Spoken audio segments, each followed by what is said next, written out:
April 1945.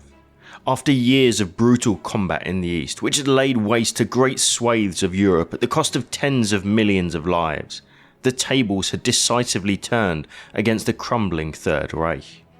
Now, 1 million Red Army soldiers of Marshal Georgy Zhukov's First Belarusian Front stand ready to storm the Third Reich's last line of defence in the east.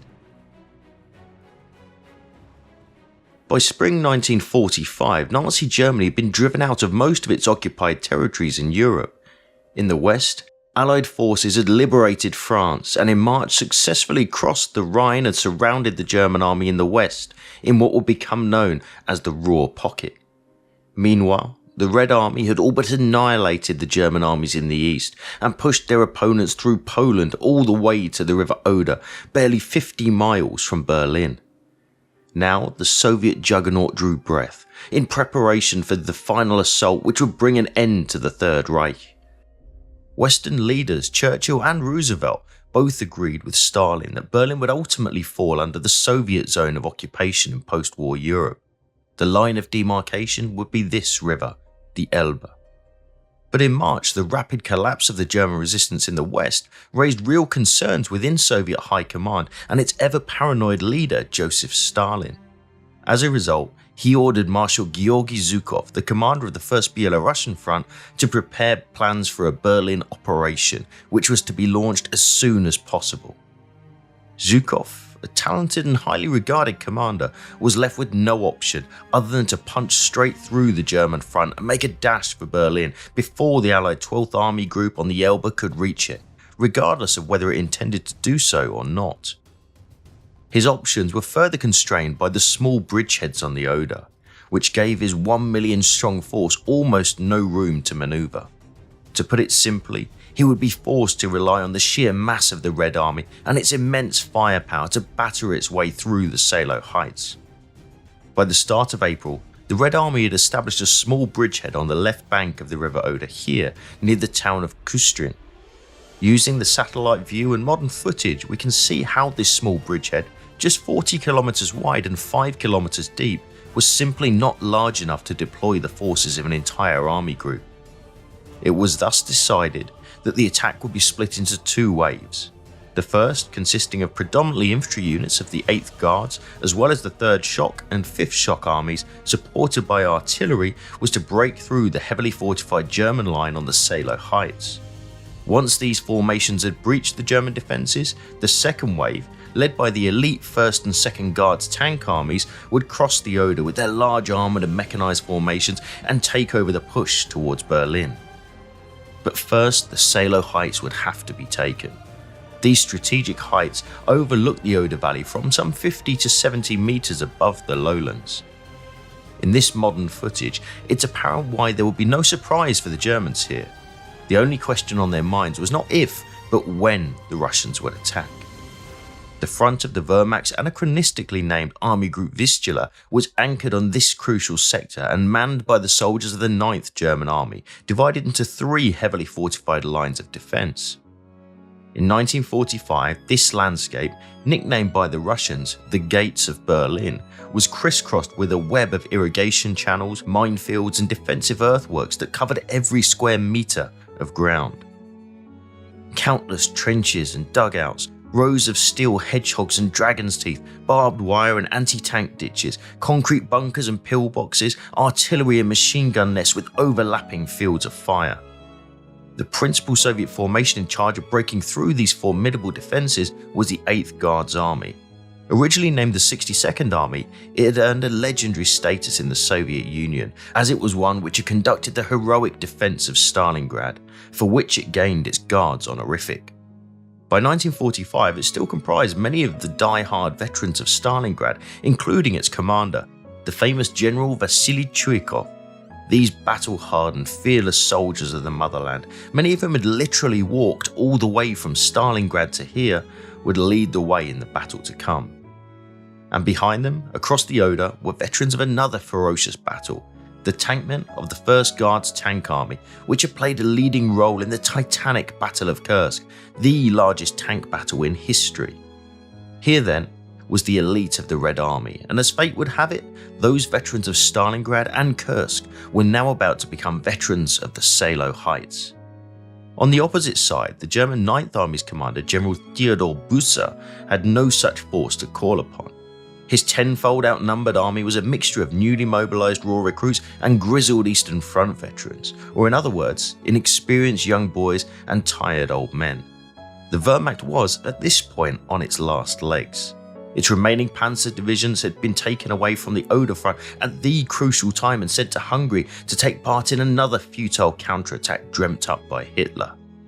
Before dawn, on April 16, 1945, a 17-year-old German private, Helmut Altner, fresh out of training, was with the newly raised 309th Infantry Division atop the Seelow Heights.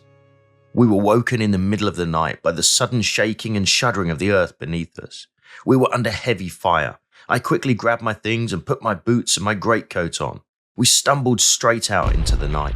The earth was quaking and the night was full of lightning and roaring. Shells were passing over us and we could see each other's tired faces whenever an explosion burst. I looked at the time. It was around 3 o'clock. The Russian offensive had begun. Artillery pieces of all calibers unleashed hell on the Germans.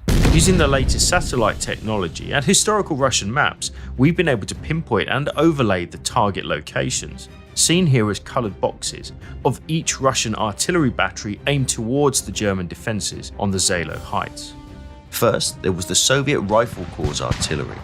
Thousands of mortars, field guns and howitzers opened up on the German frontline positions, focusing their fire on the first defensive line through which Soviet infantry would have to advance. Then there was the Army's artillery group, composed of the 8th Guards Heavy Artillery and all the reinforcing artillery units brought up from other fronts. These heavy howitzer batteries were deployed on the east bank of the Oder, pummeling the 2nd and 3rd lines and striking deep into the German rear areas with heavy 152mm shells. And then came the hellish screeches of over 1,000 Katyusha rocket launchers, firing massive salvos of incendiary rockets on just a few key sectors for maximum effect, setting ablaze fields and towns alike and raising enormous clouds of dust and smoke. And finally, the most terrifying of all, the mighty 280mm super heavy howitzers, which fired devastating 200kg high explosive projectiles so massive that only one could be fired every 4 minutes. Here, entire batteries of these behemoths volley-fired hundreds of shells at these German strongpoints. The bombardment was nothing short of apocalyptic. Distant echoes of destruction could be heard all the way in Berlin, almost 50 miles away. The ground trembled with the force of an earthquake. The biblical destruction was echoed by an ominous event in the town of Müncheberg, where the earth trembling caused the cross on the town church to break off and fall from the roof. The German front line was quite literally pulverized. One after another, bunkers, trenches and fighting positions disappeared in a blaze of fire and dust. Small villages that dotted the Oder Valley, Saschendorf, Golzow, Podlzig, Tucherband and many others were simply reduced to rubble. In the midst of the Armageddon, Private Adner and his friend Private Bayer were sent back to their battalion's command post near the village of Litzen, here, to gather as many weapons and ammunition as they could find to bring them up to their unit's position. I could barely recognise the village of Litzen. Destruction descended on it like a hurricane and houses were burning on both sides of the street. Crying children were running about looking for their parents who were nowhere to be found. A little girl was crying over a doll and the village church was on fire. When we reached the command post, they had all but run out of weapons. The sergeant there could spare us nothing more than a couple of Italian submachine guns and some magazines, and that was all. The hellish barrage lasted for 30 minutes, during which over 500,000 shells were fired at the German positions, and then the Russian guns, glowing red from heat, fell silent. The attack was coming.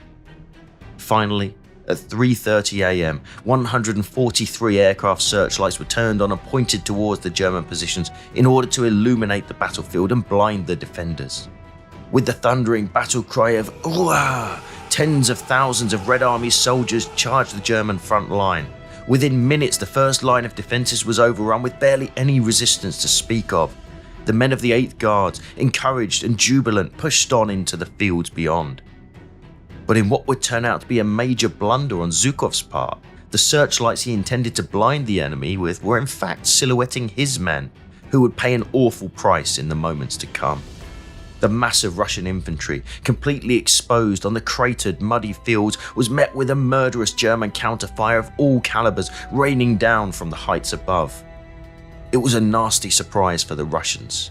General Gotthard Heinrizi of Army Group Vistula and the 9th Army's commander General Busse perfectly guessed the time and place of the Red Army's attack, which had been confirmed by captured Soviet prisoners mere hours before it was launched. At the last moment before the Soviet bombardment, Heinrizi ordered the troops manning the front line to immediately fall back to the second line and up towards the Seelow heights. Consequently, when the artillery struck, most of the forward positions on the front line were already abandoned. Zhukov and Chuikov were observing the battle from Chuikov's forward observation point near his field headquarters located here on a feature known as the Rhine Spur. Both men could see the German fire raining down from the Seelow heights. It was obvious that something had gone wrong. There should not have been that many Germans still in the fight. General Vasily Kuznetsov, commander of the 3rd Shock Army, advancing north of Chuikov, cynically remarked, "Our artillery seems to have destroyed everything but the enemy." Finally, the searchlights were turned off for good, but the battle was still not going Zhukov's way. Heinrizi's masterful strategic move preserved the bulk of his forces, and they were now offering strong resistance which had made the Soviet assault slow to a snail's pace. The Russian infantry found itself under a hail of accurate fire and suffering tremendous casualties, while most of their heavy weapons were getting stuck in the muddy, bombed-out landscape, simply unable to be brought up to give direct fire support. As dawn turned to day, the Red Air Force joined the fray, with an aerial armada of thousands of aircraft swooping down on the Seelow heights. Wave after wave of Il-2 Sturmovik ground attack aircraft strafed and gunned down anything that moved. High above them, heavy twin-engine bombers dropped tens of thousands of bombs, wiping out German command posts, communication lines and supply depots. The young boys of the Volkssturm, caught in the open, were hit particularly hard and simply couldn't handle the fury of the Soviet onslaught. The round-the-clock air attacks drove many to insanity. Some panicked and ran from their positions in the midst of the bombardment, never to be seen again. By noon, the Red Air Force had laid waste to the German rear areas on the Seelow heights, with over 6,500 sorties flown, with little challenge from German anti-aircraft guns or the Luftwaffe. The 9th Army's ammunition reserve, which was already critically low, was now in a catastrophic situation. What little they had started with was now all but gone. Despite the dire situation, once the Soviet ground attack resumed, it was met yet again by deadly fire from the heights. The early morning mist rising from the Oder concealed the main German positions on the slopes of the heights, thus sparing them from most of the air attacks. The 9th Army was, miraculously, still in the fight. Back at Chuikov's bunker, he and Zhukov were now exchanging harsh words. The 8th Guards, for all its effort and sacrifice, was still far short of the day's objectives.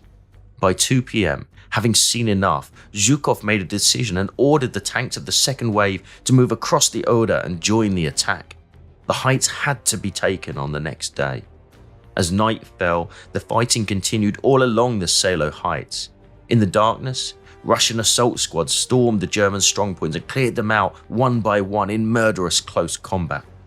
The sleep-deprived defenders were swarmed by Russian stormtroopers, using all weapons available to them, such as flamethrowers, submachine guns and grenades, even hundreds of captured German Panzerfausts, which proved crude but highly effective bunker busters. In these brutal fights, men from both sides would distinguish themselves with incredible acts of bravery.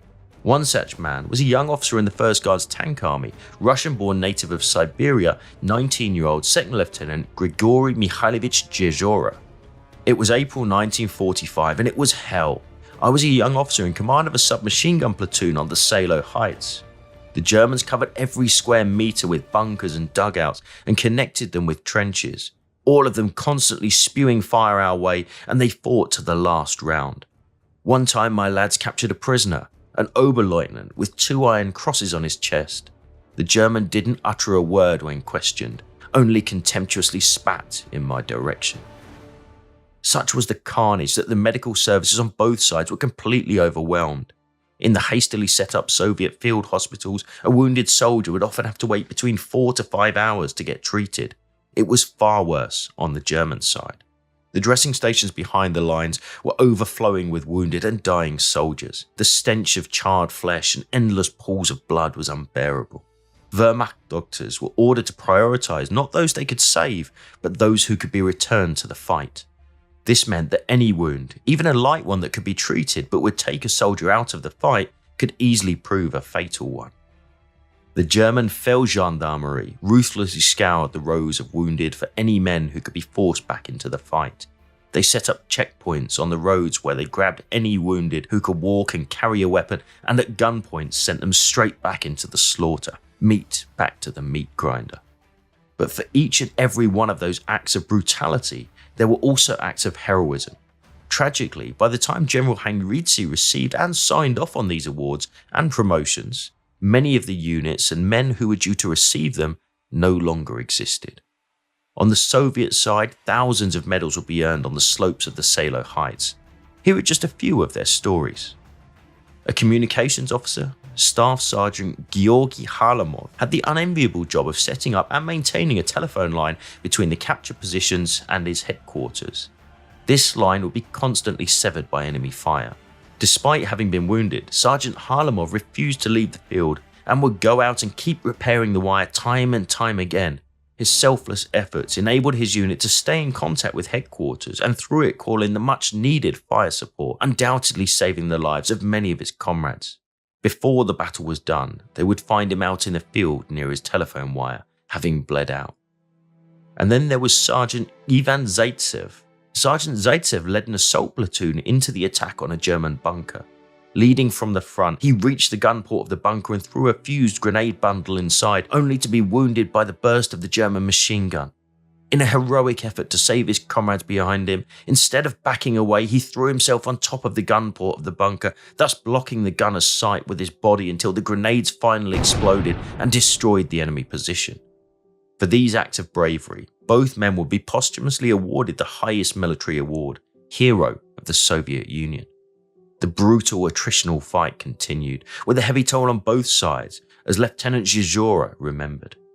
The losses we suffered were enormous. By the end of the fighting, my platoon went through 3 full sets of replacements. I couldn't even catch all their names, because as soon as they came, after the next attack, they would be gone. The bloody brawl for individual positions and strongpoints would continue into the next day, chipping away the strength of both sides. No quarter was given, and none was asked. On the next day, the Germans threw all of their reserves in, the elite Fallschirmjäger, veterans of Monte Cassino, Dutch, Danish and Norwegian soldiers of the Waffen-SS divisions Nederland and Nordland, as well as Hitler's personal bodyguards from the infamous SS Leibstandarte. There were even 12 heavy King Tigers of the Müncheberg Panzer Division thrown into the fray, inflicting heavy losses on the Soviets, but in a 15-1 contest with hundreds of T-34s and heavy IS-2s, they too were in time wiped out.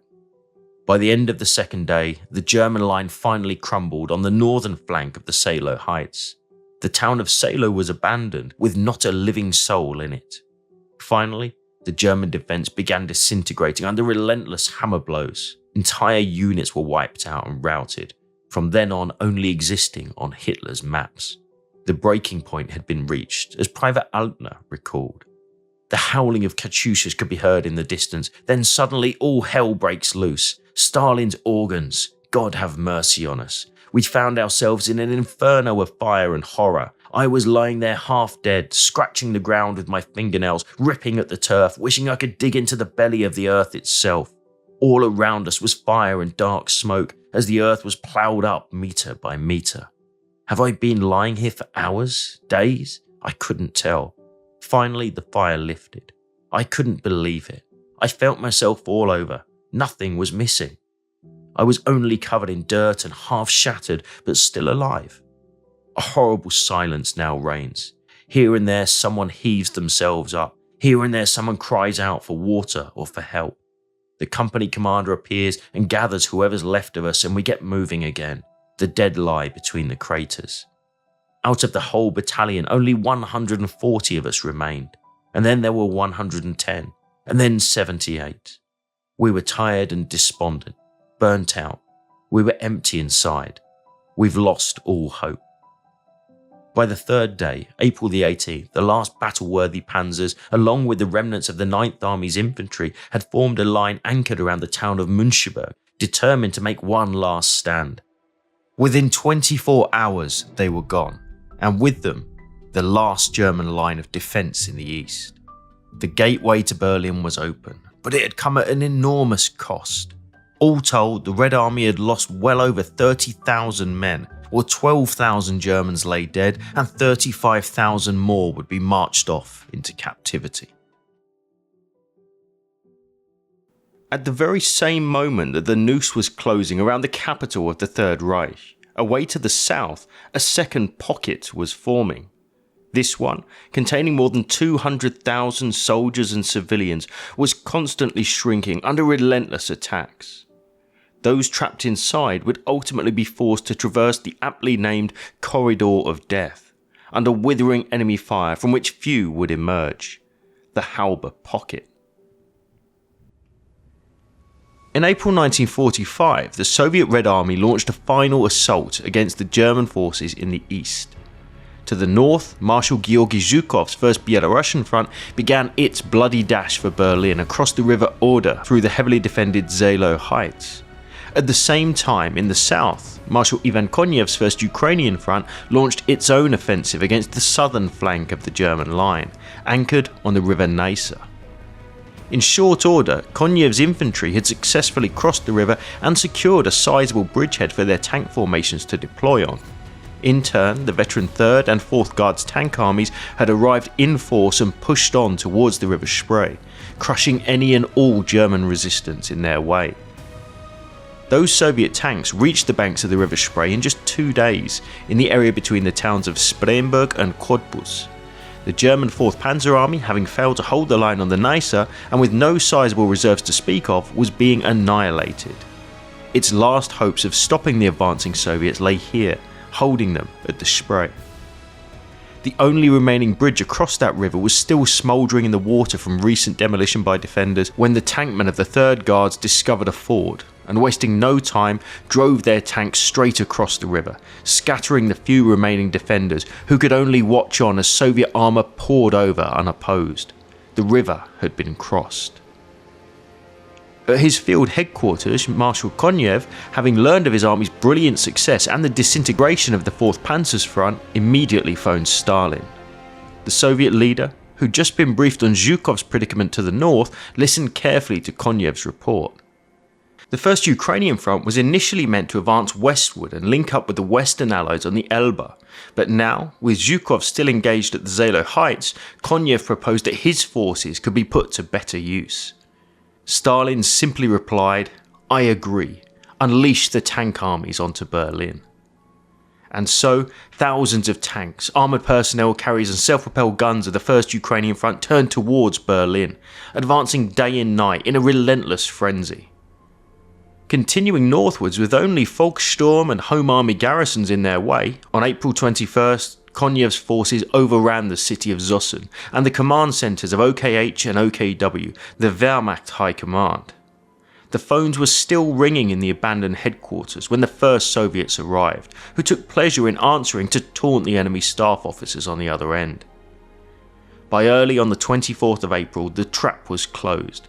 Konyev's armoured spearheads had linked up with Zhukov's here in Bornsdorf, sealing the fate of the capital and all those within.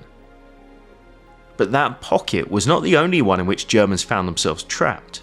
Here in this densely wooded area to the east of the small town of Halbe, another pocket had formed. Consisting mainly of the remnants of the battered 9th Army, it contained perhaps as many as 100,000 troops. Exhausted, low on supplies, food, fuel, and down to their last handful of tanks, they were about to embark on a brutal fight for survival. Alongside them, and seriously complicating matters, were perhaps as many as 100,000 civilian refugees, equally desperate to avoid falling into Soviet hands. Almost as soon as that pocket was sealed, attempts were made to break out, with 21st Panzer Division under Colonel von Luck and a second attempt by Kampfgruppe Piepkorn slamming into the Soviet line. both failed with heavy casualties. Over the next few days, more breakout attempts were made towards Tornau, Teupitz and Halbe, with no success. By now, the relentless pressure was constantly shrinking the pocket, herding the survivors into an ever smaller area. By the morning of the 28th of April, several 100,000 people were crammed into an area measuring just 3 by 5 kilometers as air attacks and artillery hammered down in a relentless barrage. It was almost impossible to miss. Trying to coordinate the ever-deteriorating chaos was this man, 9th Army Commander General Theodor Busse, who had assumed control over all remaining forces in the Halbe pocket. Having refused a surrender demand on the morning of the 28th, likely fearing Soviet retribution, Busse now realised that his own High Command had lost all hope, saying, "It seems that the 9th Army has already been written off." General Busse, commanding the deteriorating situation in the pocket, realised something had to be done. Around 2 PM, Busse hosted his final General Staff meeting here at Forsthaus Hammer to issue orders to all principal commanders that were still available to make one final breakout attempt. The plan was as follows. Sacrificing his last heavy armour as a spearhead, they would force a route through Halbe, navigating the dense forest pass of Brandenburg, moving from one forester's house to the next in an all-or-nothing attempt to link up with the forces of General Walter Wenck some 70 kilometers away, whose 12th Army would simultaneously counterattack the Soviet forces between the two. The only saving grace that day was the weather. With extremely poor visibility, at least the fugitives would be spared the attentions of the Red Air Force. But to have any hope of reaching safety, they first had to pass through the eye of the needle, Halbe, which had to be cleared at all costs. That task fell to SS General Kleinheisterkamp and the remnants of the 11th SS Panzer Corps. And so, 2 hours later, around 4 PM, and still at Forsthaus Hammer, Kleinheisterkamp issued his orders. 3 main spearheads should be formed. The first, led by the 5 remaining Panthers of the 1st Panzer Regiment Brandenburg, and followed by a motorised column, intended to quickly breach the railway line and break through Halbe via Kirchstrasse, aiming to take this forest path heading west. The second, led by the 502nd SS Heavy Panzer Battalion under SS Sturmbannführer Kurt Hartranft, was still a potent force. With its 14 Tigers, including several formidable King Tigers, and the support of remaining grenadiers, would create a breach through which the staff of 9th Army, including General Busse, and thousands of civilians could follow. Their plan was to follow Lindenstrasse and take this forest route to link up with the first spearhead here at Forsthaus Massau, west of Autobahn 13. The third spearhead would follow this route and was also formed by Panzer Regiment Brandenburg, including about 10 operational Panthers. Their task was to shield the breakout towards the north and west. The entire rearguard was formed by SS Panzerjäger Abteilung 32, remnants of 5th SS Mountain Corps and the 21st Panzer Division. By keeping the enemy at bay, they hoped to allow as many of their comrades to funnel through Halbe as possible. Sitting atop one of the King Tigers in the second spearhead was Rudi Lindner of Fahrenjunker Grenadier Regiment 1242.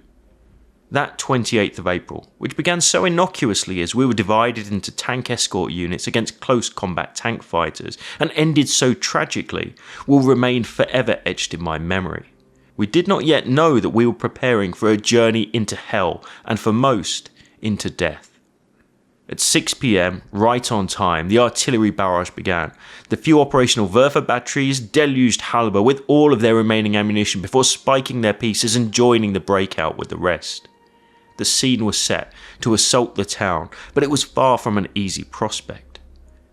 Slightly to the north, amongst the Red Army blocking line in approximately this location, was a Latvian-born Jewish corporal Harry Sviglaza, serving as a machine gun section leader in the 129th Oriole Rifle Division. We set up a blocking position overlooking some fields and a pasture. Suddenly we spot a woman in the distance carrying a baby in her arms and some people waving white flags in the woods across the field. The commander knew I spoke German, so he offered me a medal if I went over there and talked to them into coming over peacefully. I barely walked 200 meters when all of a sudden the white flags disappeared and gunshots rang out from the woods. My lads returned fire with our Maxim gun while I crawled back to our position. We knew we were in for a fight when we heard the tank engines approaching from a distance. While Corporal Glaser's section was making first contact, the first spearhead with the Panthers of the Brandenburg was on the move. Let's follow the action with Kurt Schwarz, commander and platoon leader in the 3rd Company, while we pinpoint those locations on the map. With 4 tanks, we emerged from the forest opposite Halbe station. The signal box to the right of the level crossing was burning. An unexpected, eerie silence hung over everything. Was it the calm before the storm? There were hardly any shell craters and only a few fallen soldiers. The entrance to Halbe, located just beyond the level crossing, seemed like a trap to me. My suspicion was soon confirmed. We initially remained at the edge of the forest with our tanks. Radio silence. Unknown higher-ranking officers kept approaching us, urging us to cross the road, but without checking the straight railway line that could have meant the end for us. A single anti-tank gun could have destroyed our entire group. We then almost completely crossed the wide level crossing at high speed and subsequently secured the crossing forward and to the sides. A King Tiger of the Waffen-SS joined us. The breakthrough through the narrow main street of the village seemed too great a risk to me. Still, an eerie silence. As the commander of the lead vehicle, I decided to bypass the village of Halbe. Meanwhile, at 8 PM, far too late, and in the failing light, the 2nd spearhead with the King Tigers of the SS Panzerabteilung 502 had also reached the forest edge east of Halbe. Almost simultaneously, the Panthers of the 3rd spearhead rolled towards the level crossing from the north. Although the Panthers inexplicably had no radio transmission capability, they could still receive radio communication, and learned that around 6 PM the 1st spearhead had successfully broken through the town. But just how and where was to them still unclear. It was now or never. Let's revisit the attack of the Tiger tanks through the eyes of infantryman Rudi Lindner. Our platoon, consisting of 1 officer and 15 cadets, was assigned to the leading Tigers at the forefront of the tank column. The platoon leader was SS Untersturmführer Kunke. I myself was on the 2nd tank. Our tank spearhead received orders to continue the attack towards Halbe, and the Tigers began moving again. We entered the village of Halbe from the south of the train station and reached a straight road lined with an old avenue of trees, behind which the first houses lay in front gardens.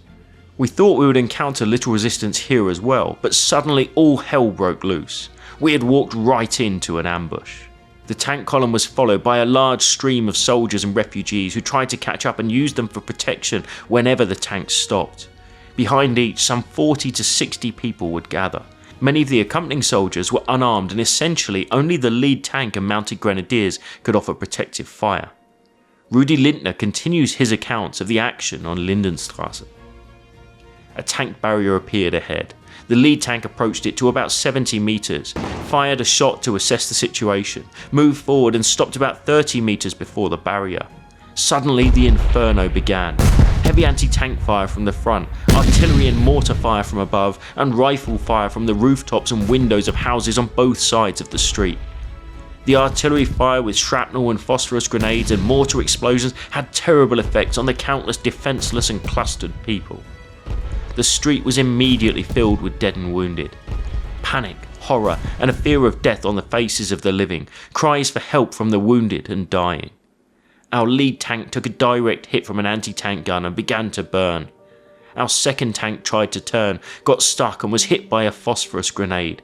It exploded in white-hot spray. Phosphorus splatters were everywhere, including on our steel helmets and tent cloaks. Stinking smoke rose, and the tank caught fire. The crew jumped out, as did we, and ran to our 3rd tank. Burning houses were everywhere. The Tigers just could not break through the tank barrier on Lindenstrasse, and so they had to turn around and bypass Halbe. Together with the Panthers of the 3rd Spearhead, they followed Kierstrasse until they again ran into heavy resistance by the Soviet 329th Rifle Division located near the town exit. Breaking out around this route in the midst of the chaos, those that could made it to this forest track to the west of Halbe. Leaving the burning town behind them, they headed west through this very forest route, step by step, deeper into an endless sea of pines in the Brandenburg forest. Exhausted, battered and desperate, yet still with over 65 kilometers to go. Even today, all along that forest track, we can still see the positions dotted throughout the forest, like this one right here. The mount for the machine gun and the separate trench for its ammunition are still both clearly visible. Metre by metre, the column pressed on. For those travelling along what is today known as the Corridor of Death, that route seemed to be endless. It must have been around this area where a famous photograph was taken. By blending this iconic image of that time onto the modern ground, we get just a glimpse of the real horrors that men and women on both sides must have endured. Meanwhile, the house-to-house fighting back in the town continued. Halbe station was in Soviet hands, from which machine guns and snipers wrought havoc on the passing columns. Let's go down to ground level to examine that stronghold. In this footage, taken on the station's platform, it becomes evident how easy it was for the Soviet machine gunners to fire on the railway crossing, where the dead had begun to pile up by the hundred. To stop that slaughter, the station had to be taken. Quickly, a spontaneous German combat group formed, and approaching through these houses and gardens to the east, after a savage hand-to-hand fight, finally took the station. The scars of that desperate fight can still be found in Halbe today if you know where to look, like the bullet holes around this window, or this completely rebuilt section of the station building. Throughout the night, the columns kept coming, motivated by fear and survival instinct alone by now. Among them was an 18-year-old corporal with the 32nd SS Division, 30er Januar, Eberhard Baumgart. There were so many dead on the railroad embankment that we didn't even have to crawl but simply creep over it, as the heaps of corpses on either side gave us more than enough cover from the machine gun fire. We climbed through the windows of the building nearby in complete darkness, and only once we were in there did I realise the room was packed full of people. I tried to sit down on a chair and then realised that someone else was already sitting in it. Suddenly a shell hit the building. I felt myself all over and felt some crumbly moisture on my helmet. So I struck a match to check what it was, only to see that the soldier sitting in the chair was now decapitated. The next day, around 3 AM, the last units of the rearguard finally left the area around Forsthaushammer, destroying any remaining equipment before joining the westward procession. Meanwhile, after what seemed like an eternity, the head of the columns, which was now led by the last two remaining King Tigers, reached the Cottbus-Berlin highway, some 4.5 kilometers from the edge of Halbe. It was at this point, in climbing the highway embankment, that the Soviets once again exacted a heavy toll on the fugitives. Famous Soviet writer Konstantin Simonov was passing by this same road shortly after the battle and described the scene. I was riding a jeep on my way to Berlin, when somewhere on a stretch of the road near Teupitz I happened upon a sight which I would never forget. There was a rather thick forest on both sides of the autobahn, already becoming green with the coming of spring. A dirt road was leading through the forest, coming up on both sides of the motorway. It was packed with a terrible jam of cars, trucks, tanks, and vehicles of all sorts, many of them not just jammed but literally packed one on top of the other. In this mess of metal and wood, I saw a dreadful mash of tortured human bodies, which went all the way along the road with no end in sight. And in the surrounding forest, corpses. Corpses everywhere. To my horror, I realised some of them were still alive. By dawn on the 29th, the fighting in the town had mostly died out, and the Soviet infantry was pushed out to the nearby woods. But now all Soviet artillery in the sector began firing en masse, and with clear weather conditions the Red Air Force appeared overhead as IL-2 Sturmovix ruthlessly strafed the retreating German columns. The troops that had already made it to the other side of the autobahn, and thus escaped the worst of the shelling, now regrouped here at Forsthaus-Massau and secured a thin perimeter. The next regrouping point on the route to the 12th Army was designated as Forsthaus Wunder, still 60 kilometers to go. More attacks and more losses turned the advance into an endless nightmare. After another 10 kilometers along this road, the leading elements of the by now greatly diminished convoy reached Reichstrasse 96 between Zossen and Bayreuth, and with it the third blocking line of the 3rd Guards Army. T-34s lay in wait at both ends and opened fire on anyone attempting to cross. Under extreme flanking fire and the now usual heavy losses, the breakout forces managed to cross the embankment and the road ahead. After another bitter fight, a 2-kilometer wide bridgehead was established, allowing the following forces to continue. Shortly afterwards, the first troops entered Forsthaus Wunder, where again they regrouped and reorganised, refuelling their last tanks at the cost of all non-essential vehicles, before setting off once again towards Kummersdorf.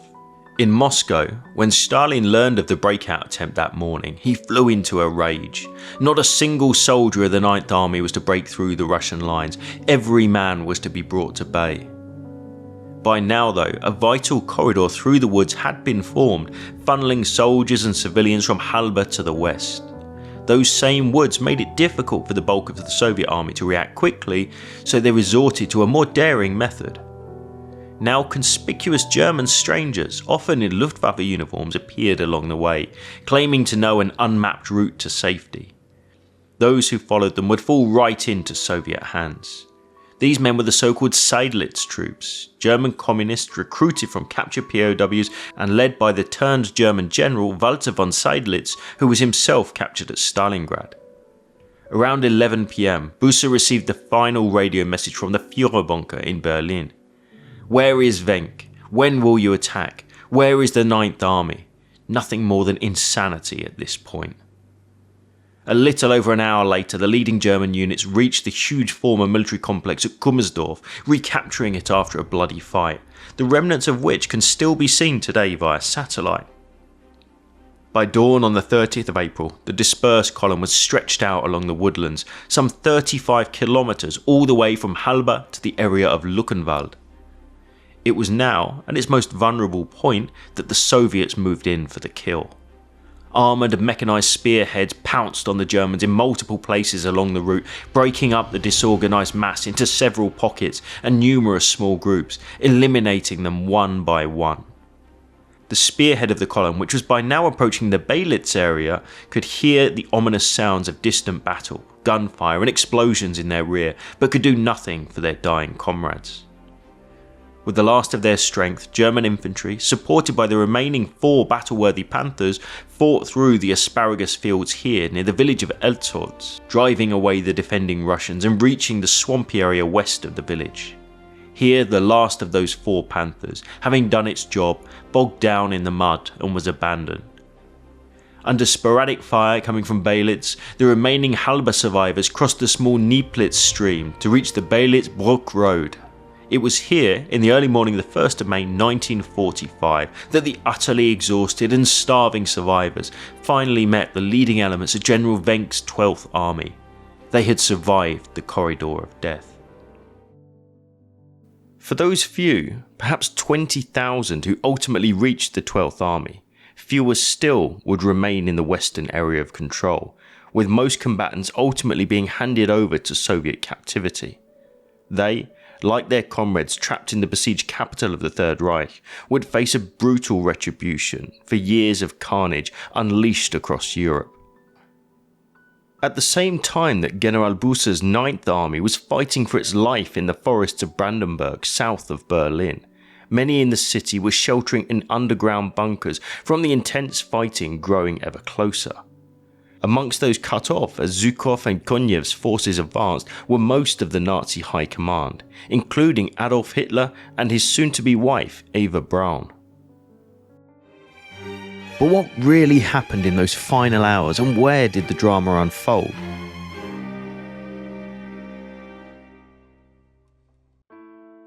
First off, we need to head to Berlin, and the Central or Z Zone as it was known to the city's defenders. This is the area in which a mixture of die-hard Nazis and reluctant old men and young boys found themselves fighting for their lives once the noose had closed around the capital. Included in this central area were the famous Reichstag, Reichschancellery, Goering's Air Ministry and of course the Fuhrerbunker itself. For students of this period, it's generally understood that the Fuhrerbunker was located under this rather nondescript car park and that Hitler committed suicide and his body was burned in this vicinity. But where exactly did that happen? The first key piece of evidence in finding the exact location of the Fuhrerbunker comes from wartime schematics, created for the building of the bunker in 1944. It shows a 2-level complex, the upper part named the Vorbunker and the lower part the Fuhrerbunker. With dozens of rooms protected by meters of reinforced concrete and state-of-the-art gas protection, it was a formidable structure. Now, we know from records that the Fuhrerbunker pre-existed the Fuhrerbunker and was used as an air raid shelter until 1943. It was located directly beneath the old Reichschancellery in the heart of Berlin's government quarter and made up around 16 small cell-like rooms which included storage for luggage, provisions, a generator, toilets, a canteen and several small accommodation rooms which would be taken over by the Goebbels family in late April. The Fuhrerbunker itself came as a later addition, completed in 1944, 2 meters deeper and linked to the Fuhrerbunker by a single passageway. One of the most junior personnel in the bunker at that time was radio operator Rokus Misch. He described his first impression of the Fuhrerbunker in detail. Down the last couple of steps and finally we were in the deep bunker. Hitler's bunker suite. Construction work had begun far too late and it was not ready, having not dried out. Because of the remaining damp on the wall, it smelled stale. I looked around and screwed up my eyes, getting accustomed only slowly to the harsh light of the naked lamp bolts. How minute everything was, how sad, unready, unworthy. The Reichspost technician explained the division of the rooms to me. They were no more than cells. The corridor was only 50 meters long and divided into 2 halves by a concrete bulkhead and a door. On the left was firefighting equipment, and on the other wall a long narrow table with chairs. Right at the end was another bulkhead, behind which was an emergency access into the Reichskanzlei garden. In the first room on the right of the corridor, technician Herschel worked at his machinery. A diesel generator and various pumps which supplied fresh water. Opposite the machinery room on the left side were the so-called wet rooms, a bathroom and toilets. Immediately adjoining Henschel's was my room, with a telephone switchboard which was without a door and open to the whole floor. As well as the telephone room, there were 4 others. First, one came to an ante-room, with a table and 4 chairs on the left-hand side. From this room it was possible to access another room, occupied by Dr. Morell and later Goebbels. To the right the corridor went down to Linger's room and a surgery and dressing station. Then one reached Hitler's rooms. The first door on the left led immediately into a lobby. From there one went left into a room intended as Hitler's dressing room, but which was taken by Eva Braun. The lobby led into Hitler's study and living rooms. Even these rooms were only 3.5 by 3.2 meters in size. In the living room, a sofa and 3 chairs were squashed together. The big furniture pieces made the room look cramped. From here, one turned right into Hitler's bedroom, with a bed in the far corner. On the other side, one crossed a small floor into a red room with toilet and shower. Then reached Eva's room. Here, tortoiseshell lamps hung from the ceiling.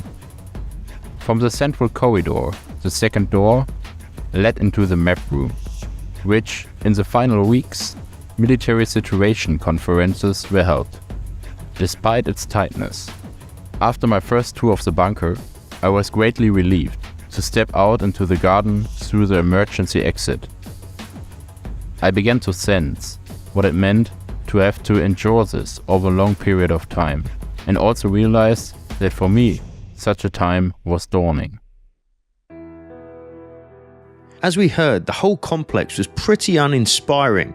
Perpetually damp concrete walls, sparse furnishing, tightly enclosed rooms, no natural light and the constant hum of generators and pumps made life highly unpleasant for those in the bunker, including Hitler, who by mid-April would descend and with the exception of a few short trips to the surface would remain underground for the rest of his life. So how do we find out exactly where this bunker was with real accuracy? The first step lies in wartime aerial photographs taken by the Allies during flights over Berlin in March 1945. This photograph of the central government district highlights many key buildings: the Air Ministry, the old and new Reichschancellery, the Brandenburg Gate, the Spree River and the Reichstag. These we can use as a sort of signpost to accurately identify the spot. One of the problems in finding the Fuhrerbunker in post-war Berlin is that the city was so badly damaged in 1945 that many buildings were pulled down and much of the road layout changed when the city was rebuilt. But some of those major markers still exist and we know haven't moved. So let's take modern Berlin and compare it to the 1945 aerial to recreate Hitler's government quarter as it looked at the time. This isn't that simple either. We need to know that the original photograph perspective is correct. Satellite images are generally fine. They're taken from a height of around 450 kilometers, so we know the imagery is straight down. But wartime aerial photos taken at a much lower level are often slightly oblique. An error of just a fraction of a degree can throw out an actual positioning by hundreds of meters at the least. So we need to triangulate. That is to say, highlight key positions in Berlin on all corners of this map and compare them to the modern imagery. So let's try it. These are great markers. The bridge over the River Spree to the north of the Reichstag, which still exists in the same spot as in 1945. This corner of the Reichstag building, which again we know hasn't changed. Here a distinctly shaped building on the same road which leads to the old Reichschancellery. And we can see that each of these locations matches with the 1945 image with a good degree of accuracy, and that further to the south, the edge of the famous Potsdamer Platz also fits as it should, telling us that the wartime image perspective is accurate and therefore our overlay is correct too. So we know that works. Let's zoom into the government headquarters district. Here we can see that in the post-war years, those famous government buildings have almost all been replaced with blocks of flats, restaurants, a children's play area, and most notably a car park. This, we know, is broadly the area where the Reichschancellery was to be found in 1945. One problem with actually finding the bunker is pretty obvious: it's underground, which makes aerial reconnaissance of limited use. But we do know from this contemporary image of the bunker that a few parts of the complex remained above ground, namely an observation tower with a distinctive coned roof and a squared emergency exit into the Reichschancellery gardens. It's not easy to do with 1945 quality photographs, but we can actually identify these key objects right here on the map. The tower and the building are both just about visible and give us a good guideline as to where the bunker was. Now, to add the bunker complex itself, using those two above ground points, we can blend out the historic map and identify the spots directly beneath on the modern ground. By marking these two key locations on the modern view, we have at least two accurate points of reference, including the distance between them, which gives us the scale. But to triangulate, we need a third. This is a bit more difficult, and we need to consult this excellent 3D plan of both the bunker and the old Chancellery Hall to achieve it. We can see here that the bunker complex actually starts directly beneath the hall, and we can see that on the aerial. So by taking common points at the edge of the building and marking those on the new map, we can triangulate the exact position of the bunker. Now we repeat the same process, embedding our specially drawn bunker plan into the modern map to identify the exact location with real certainty of exactly where the Fuhrerbunker lay. Interestingly, it's slightly further south than many people suppose, towards the southern end of the car park and slightly under a block of flats, but still in the same vicinity. And so, it was right here in late April that Hitler and Eva Braun met their end. But can we use this same mapping to track those events? Eyewitness testimony tells us that by the end of April, Hitler had finally admitted he was not going to be leaving Berlin alive and that the war was lost, which in fairness had been obvious to everybody, except him apparently, for many months. Eva Braun too knew this, and seemingly had come to Berlin with the express purpose of dying alongside Hitler. To many people's surprise though, a notary was called and made a perilous journey through Berlin to reach the bunker. It was here, just after midnight on the 29th of April, that Hitler and Eva Braun married, with Eva famously beginning to sign her surname Braun before crossing it out and writing Hitler instead. Unsurprisingly, it wasn't much of a honeymoon, with the newlyweds spending a little time with the last remaining residents of the bunker, including Mr. and Mrs. Goebbels and their 6 young children. In fact, the Hitlers, the best man, the witnesses, and even the notary who performed the marriage would all be dead within days. By late on the 29th, Russian guns were pounding the government district and Soviet tanks were less than a kilometre away from the bunker. Around 2 a.m. on the 30th, Hitler summoned his secretary, Traul Junger, to whom he dictated his last will and testament, appointing Admiral Karl Dönitz as the new president of Germany. On the 30th of April, Hitler called his adjutant Otto Günscher and valet Heinz Linger and informed them of his and Eva's plans to commit suicide. With news of the public display and maltreatment of Mussolini's body the day before in Italy, Hitler was desperate to escape the same undignified fate, and so issued orders that the vehicles in the nearby garage were to be drained of their fuel and their bodies burned after death. Originally, it was believed that Hitler intended to poison himself using cyanide supplied by Heinrich Himmler, though when Hitler learned that Himmler had been secretly discussing peace terms with the Allies, he feared betrayal and that the poison Himmler had given him would not be effective. So instead he tried it on his beloved dog Blondie. It worked. Some short time later, after assembling the remaining staff and saying their goodbyes to their inner circle, Hitler and Eva made their way to this small, damp room in the Fuhrerbunker, where, sitting on a couch, Eva bit down on a cyanide capsule, whilst Hitler simultaneously shot himself in the head with his Walther pistol. A few minutes later, Linger, alongside Martin Bormann, cautiously opened the door to find Eva, her lips purple from the cyanide, on the couch with her legs drawn up around her, and Hitler by her side, killed by a gunshot to the temple. Linger described what happened next. While Bormann went outside to fetch help, I spread out the blankets, laid the bodies upon them and wrapped them round. Eva Hitler was carried out first. Bormann picked her up in his arms and brought the body over to the room where Erich Kampka took over, because he did not like the idea of the man she had despised in life now carrying her to the grave. I reached below Hitler's head. 2 officers from his bodyguard lifted the body, wrapped in a grey blanket, and we carried him out.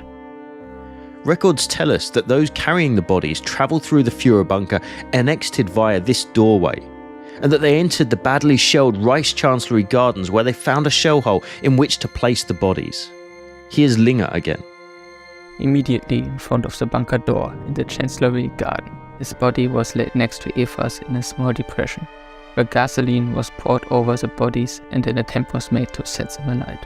At first, this proved impossible as there was a fierce wind circulating. I returned to the bunker and made a 6 spill from some signal papers. Bormann lit it and threw it onto Hitler's petrol-soaked body, which caught fire immediately. Standing by the bunker entrance, we, the last witnesses, raised our hands for a last Hitler salute. So where exactly did this take place? By turning the clock forward from our map, we can reveal modern-day Berlin and very likely the exact spot where Eva and Hitler's bodies were burned, which is, rather fittingly, in a totally unremarkable road junction next to a nondescript street in central Berlin. With news of Hitler's death spreading, many in the bunker later reported feeling like a spell had been broken, and individually or in groups, most began to flee, vainly hoping to escape the fast approaching Soviets. Most wouldn't make it. The Goebbels family were an exception. Having murdered their 6 children in their beds with cyanide on the 1st of May, they too headed to this same area of the Chancellery Gardens, where Goebbels drew his pistol, shot his wife and then himself, the pair also being burned in a shell hole. Joseph and Magda Goebbels' bodies would later be positively identified through the device Goebbels wore for his club foot, which was found amongst the charred remains. The Goebbels' children wouldn't be found for another 2 days, still in their beds in the bunker. Within 24 hours of Hitler's death, the Russians had captured the Reichstag and all meaningful defence in central Berlin ceased shortly thereafter, and the race to find Hitler began. Shrouded in controversy and secrecy to this day, it was unclear as to where and when Hitler's remains were discovered, but it was likely about 5 days later by Soviet troops who kept it a secret from the Western Allies. In fact, Stalin claimed that he'd not found him at all, and this spawned a long persistent myth that Hitler may have escaped the encirclement of Berlin and fled to safety, location unknown. The reality is far less dramatic. Hitler was found, and his almost completely burned remains identified relatively quickly. One of the few remnants to survive the fire were Hitler's teeth and part of his lower jaw. Very quickly, the Soviets found Hitler's dentist assistant and got her to sketch, from memory, a plan of Hitler's extensive and almost unique dental work, which perfectly matched the remains discovered in the Chancellery gardens.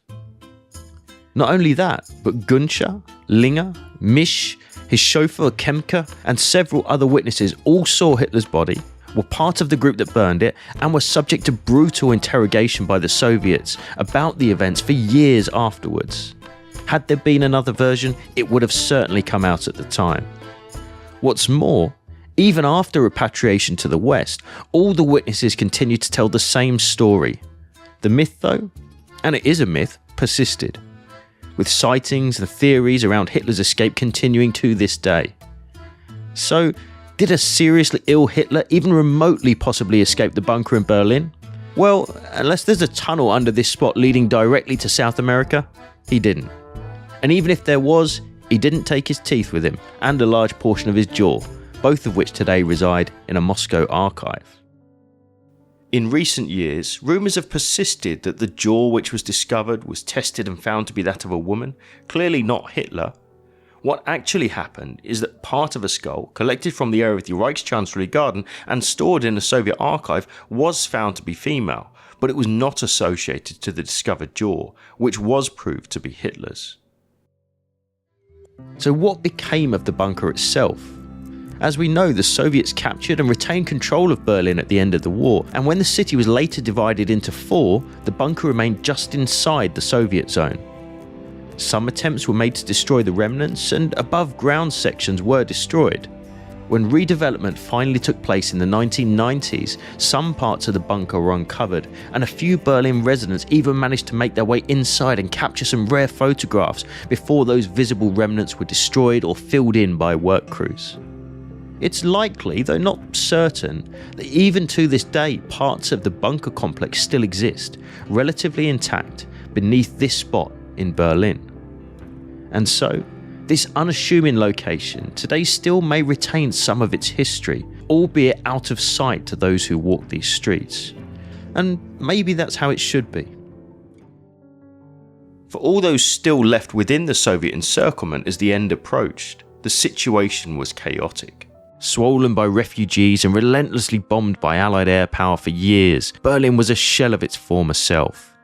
Long gone were the days of triumphant processions down Unter den Linden and through the Brandenburg Gate. Instead, 2.5 million civilians, living a mostly subterranean existence, found themselves trapped in a city desperately short of supplies and under constant artillery fire. With the remnants of the Nazi leadership fully involved in preparing makeshift defences, the city's population were left to fend for themselves. Berlin itself had been hastily divided into different defensive zones, with the Z, or Central Zone, forming the last bastion around the heart of the city centre. Those defences, whilst impressive on paper, were largely ad hoc, last-ditch attempts to slow the enemy down. They rarely did. Trams filled with rubble and anti-tank ditches proved a minor convenience at the most for the overwhelming forces descending on the city. Those soldiers manning them too were, in many cases, of little real threat. Left to hold the city were a mix of old men and young boys, and a scattering of admittedly able veteran units, but often far under strength and always exhausted from months of fighting. But Berlin itself was far from an easy prospect to assault, even for a numerically superior force. Let's take a look. As we see here, the city's crisscrossed by canals and waterways linked by bridges, and with wide streets surrounded by high buildings with plenty of windows, often a death trap for tanks advancing without infantry support.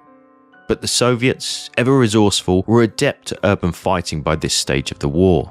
Their primary tactic for clearing stubborn defences was one based on firepower. Heavy artillery, like this 203mm howitzer firing over open sights directly down streets, was used to literally pulverise buildings before infantry and armour drenched an area with high explosive shells and submachine gun fire. Street by street and house by house, the Soviets ground their way towards the Z Zone. So let's take a quick look at the famous Z Zone, the area where the fighting would be fiercest, and some of the key buildings it contained in 1945. Bounded by the Landwehr Canal in the south and the Spree River in the north, the zone was roughly formed along the line of the city's S-Bahn railway network. Flying south to north through the city, we see in relatively quick succession the site of the Gestapo headquarters on Prinz Albrechtstrasse, Göring's enormous air ministry, which still stands to this day, the sites of the old and new Reichschancelleries, behind which, approximately 9 meters down, lay Hitler's Fuhrerbunker. This complex was actually 2 bunkers, the Fuhrerbunker, and then the later addition, the Fuhrerbunker proper. It was here on the 30th of April that Hitler and his new wife would end their lives. Moving further north across the impressive modern Holocaust Memorial, we find the famous Brandenburg Gate and Unter den Linden, on the side of which is the Hotel Adlon, which at the time was a makeshift field hospital.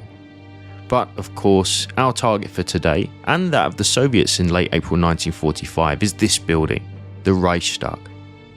It was this imposing structure which, despite not being in use during the Nazi dictatorship after the fire of 1933, was turned into a political symbol by Soviet propaganda, the heart of the fascist state. And so, it was of crucial importance for Stalin to raise the Soviet flag as a sign of victory over Nazi Germany on the rooftop of the Reichstag. The key to capturing it was the Königsplatz. Today, the area looks entirely different compared to 1945, with the new Chancellery building on the left and the now named Square of the Republic in the centre. It's a popular place for tourists, and hard to imagine the brutal battle that took place here in the last days of the Third Reich. In this image from the 1930s, we can see the old Königsplatz or King's Square, with the Reichstag to the right, the diplomatic quarter, and the old Interior Ministry.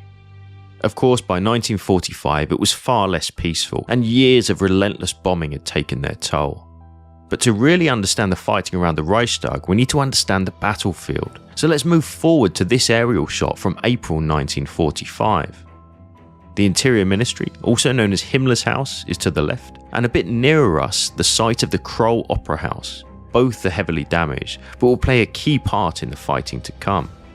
The square looks entirely different as well.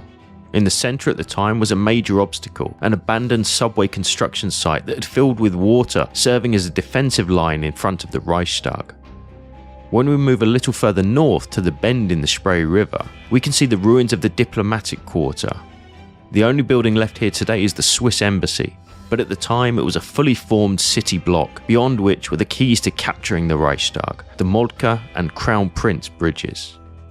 Turning now to an incredibly rare piece of aerial footage and slowing it down, we can explore the actual battlefield as it looked shortly after the fighting had ended. Travelling west-east over Berlin's main Tiergarten Park towards the Brandenburg Gate, we can see the remnants of the Kroll Opera House in the foreground, with the shattered Interior Ministry behind that, overlooking the vital Moltke Bridge beyond. On the other side of the Spree River is the shell of the huge Lehrter Bahnhof, one of the city's major stations at the time. The remains of the diplomatic quarter can be seen to its right on the near side of the river, including the Swiss Embassy. Moving slightly further east, in the foreground we see the flooded remains of the subway workings which formed that unusually shaped defensive barrier. The other side of which is the open ground in front of the Reichstag, which was lined with trenches and would play host to bitter fighting.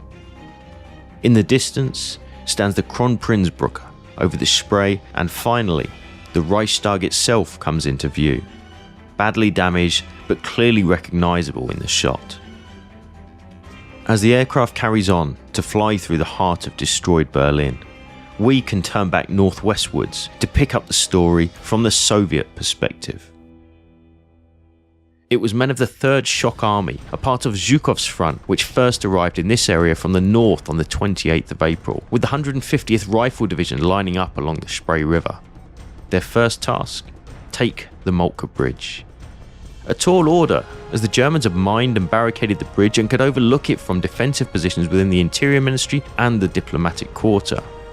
And so, it was around this spot, under a wreath of heavy smoke covering the entire city, that the first Soviet attempt to storm the bridge was made. Repulsed under withering fire and a German counterattack, the Soviets took heavy losses in that first direct assault, but unsurprisingly, were soon ready to go again. The next attempt, led by Soviet armour, including several enormous Stalin II heavy tanks, now pushed forward. Moments later, huge explosions rocked the bridge as, according to SS soldier Willy Rogman, the leading tanks simply disintegrated on the bridge. But what was the cause of this? Unknown to the attackers, the Moltke Bridge was actually under fire from the Germans' most potent defences in the area, several miles away in the grounds of the Berlin Zoo.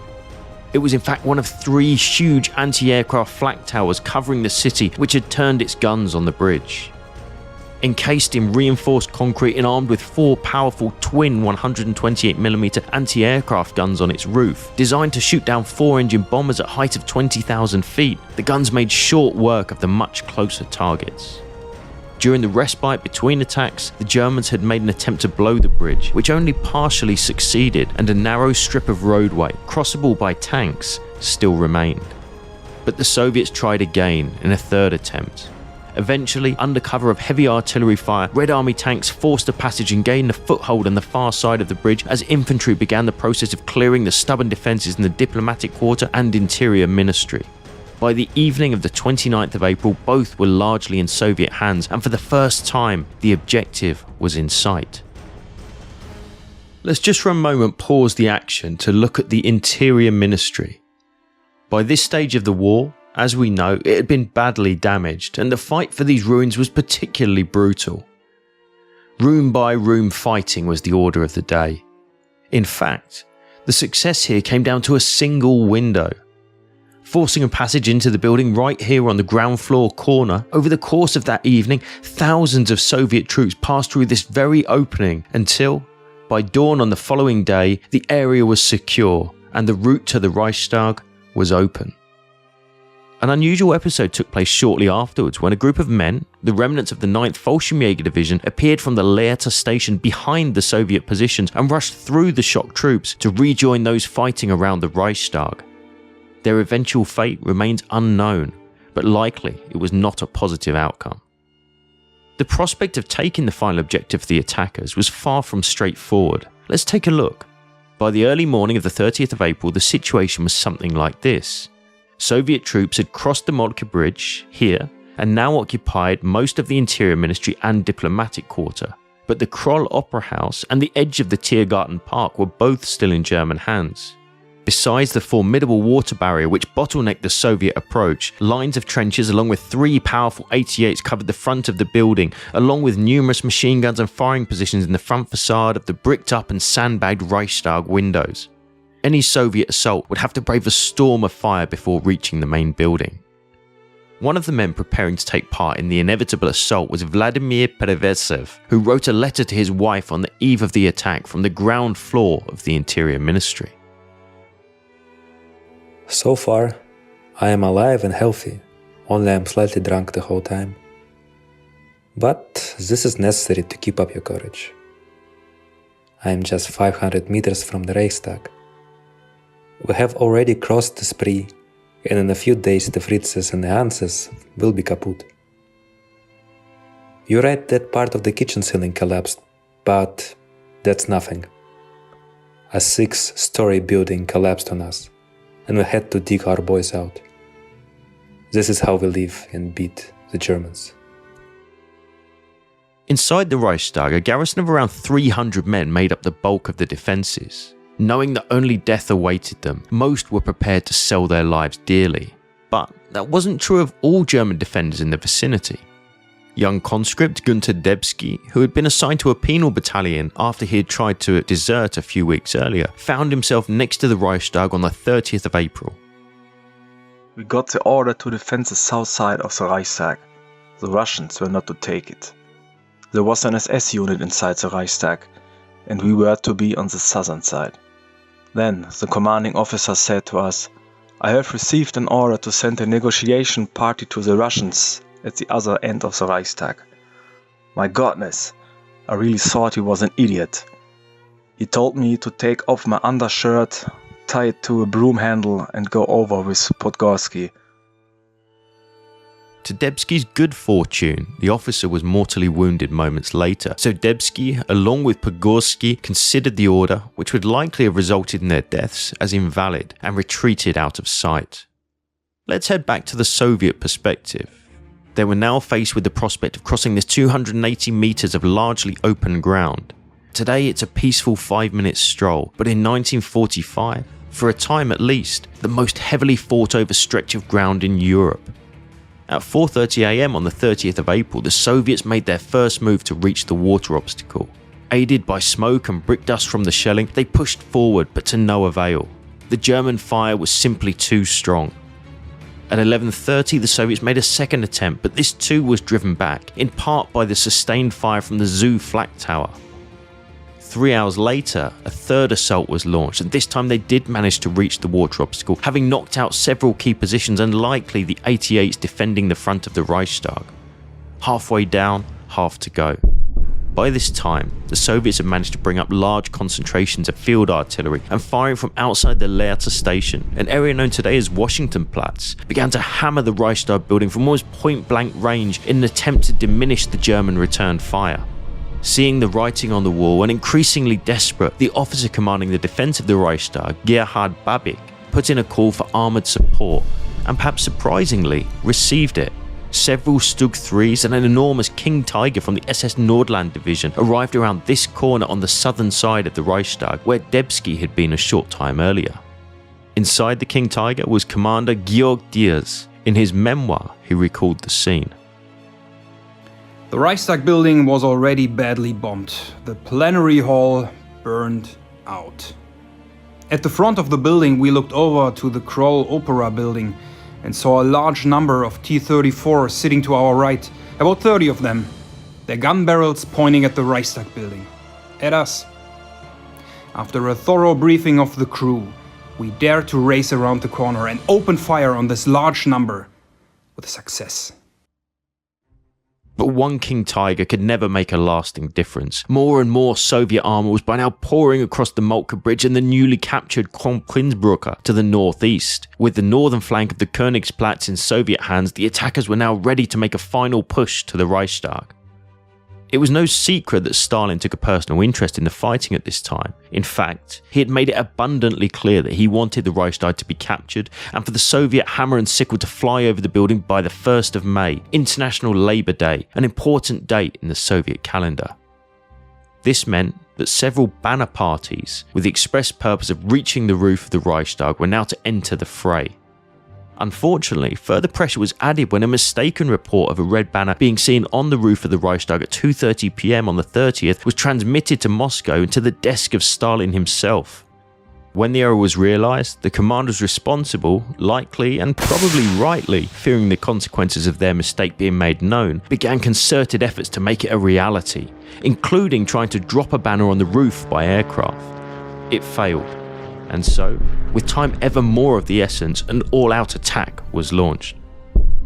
There's long been debate about where exactly the Reichstag was first entered. Some sources give a ground floor window on the north side closest to the River Spree, others state an area on the southern facade, but most likely it was the men of the 756th Rifle Regiment at about 6 PM on the 30th of April through the main ground floor entrance.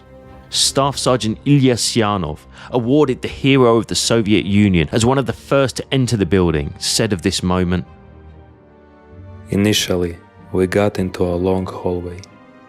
It turned out that the entire enormous building was in motion.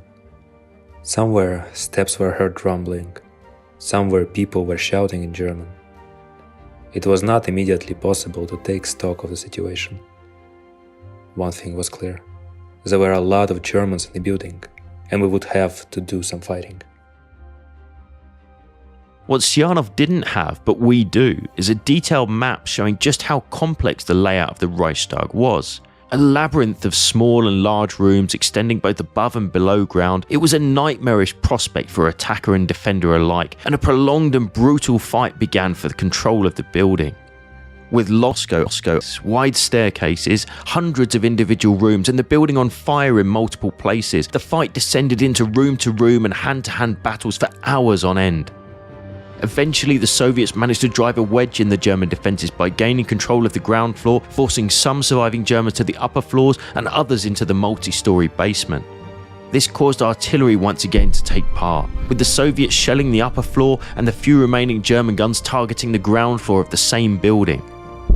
The fight went on throughout the entire evening of the 30th and long into the night and the following morning. Again, records are unclear, but it's likely that the first Soviet banner to fly from the Reichstag sometime during that night was actually placed here, above the main entrance, lashed on with belts. Despite that hammer and sickle flying, the fighting was far from over, and the last pockets of die-hard German resistance in the Reichstag would fight on until the 2nd of May, before finally, out of ammunition and completely surrounded, they were forced to surrender. All told, the fighting inside the Reichstag would last for more than 30 hours. By the time those last shots had been fired in the Reichstag, all defenders of Berlin were emerging from basements and buildings into a shattered and dust-filled city and surrendering to the waiting victors. Let's head to the roof of the Reichstag to explore one iconic photograph. It is of course this one, taken by Russian photographer Yevgeny Halbe. It is perhaps the best known photograph of the entire Second World War. This image, despite its fame, is of course staged, and whilst it does show a red banner flying over the ruins of Berlin, it is probably taken on the 2nd of May, sometime after the first banners flew on the building. As a matter of interest, it was also later edited to remove one of the 2 watches worn by the man in this photograph, a small but important detail which alludes to the looting and far darker episodes which would take place in the city in the days to come. A story perhaps for another day. For both sides, the cost of the fighting for Berlin had been incredibly heavy. Numbers vary, but all told it's believed that 80 to 100,000 Soviet and 100,000 German troops fell in the fighting, along with perhaps as many as 20,000 of the civilian population. In the days that followed, the first scenes of the fighting and the destruction that had been wrought would be shown to the world. The Reichstag, still the centre of attention, became a mecca for Soviet soldiers in Berlin, many of whom marked their visit by chalking and carving their names into the walls of the building.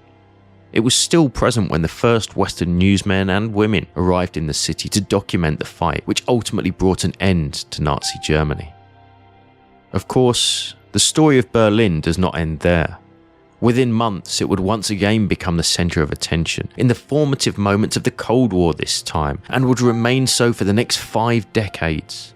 Today, Berlin as a city is much changed, and the signs that the war passed this way in 1945 are few and far between.